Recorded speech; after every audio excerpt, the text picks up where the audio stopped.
You know what I'm saying? That's, yeah, you try to punish this. You try to punish that here. If you make any, you put his chin in the air when you do that shit. That's why I tell you, follow up. You know what I'm saying? That's what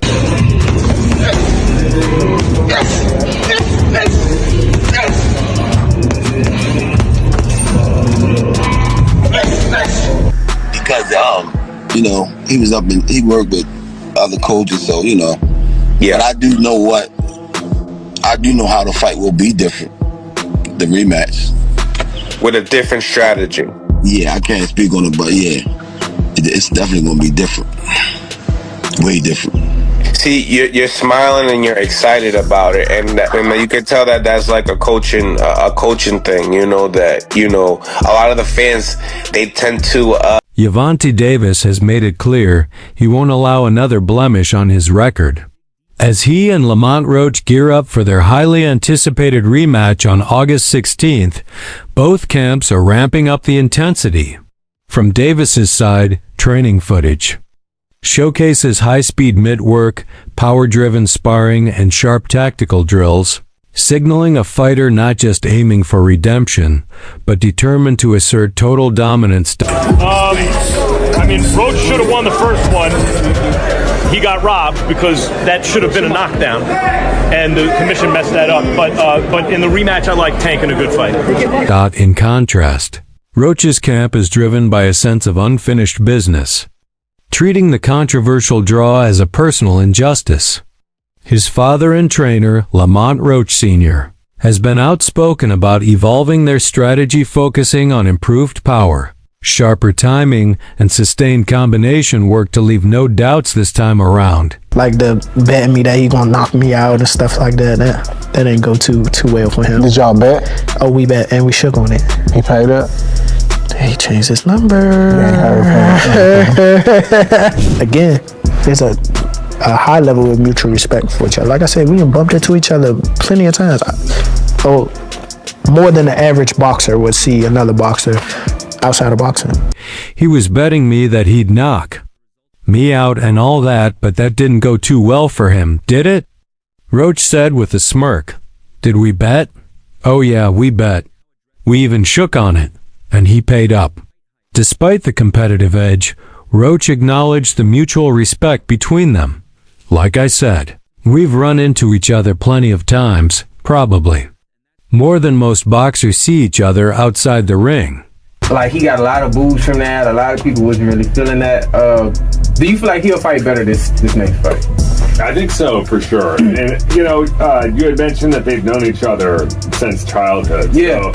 So maybe that had something to do with that first fight. But now they've fought, they've gotten that experience out of the way. So I think we're going to see both of them a lot more locked in. Way better, yeah, definitely. Still, the noise outside the ring has been almost as loud as the action inside. Questions surrounding Gervonta "Tank" Davis's motivation have grown louder, especially after what many viewed as a lackluster showing against Roach.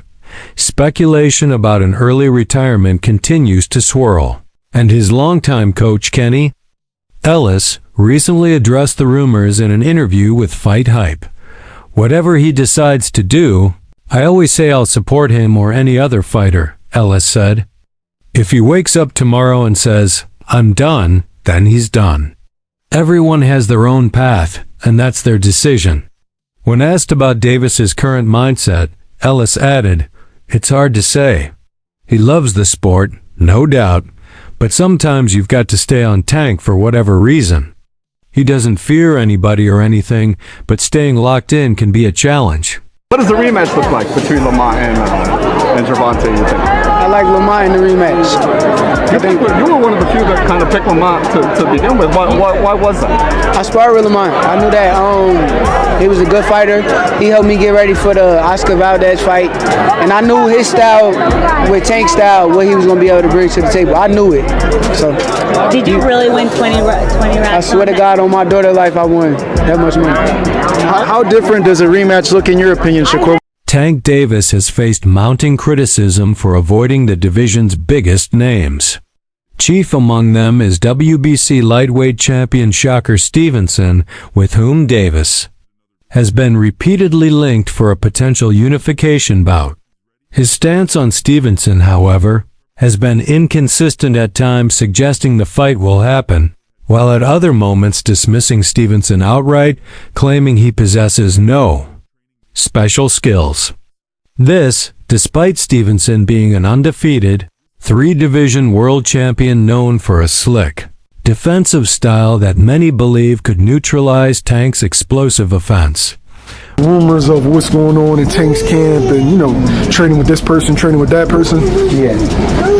Who has the edge heading into the rematch? Neither one of them. Lamont, you know what? I'm lying. 55-45, Lamont. Why? Lamont got the edge because he already did the unexpected. He was supposed to get knocked out coming up from 130, and not only did he not get knocked out, he performed and possibly won the fight. That's what some people believe. I thought it was a very close fight. But after you asked me that question, I'm thinking about it. Yeah. Rather than pursuing a high-stakes showdown with a top contender, Davis appears more interested in a rematch with Ryan Garcia, a fighter he's already defeated by stoppage. But the public isn't clamoring for a sequel. They want to see Tank tested against the elite of his generation.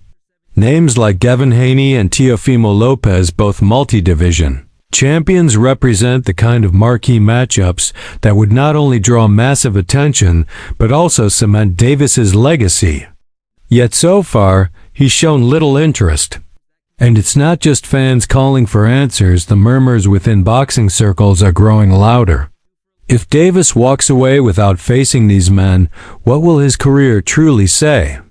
He's not there to play around. He's trying to smoke you. That's what life's supposed to be about.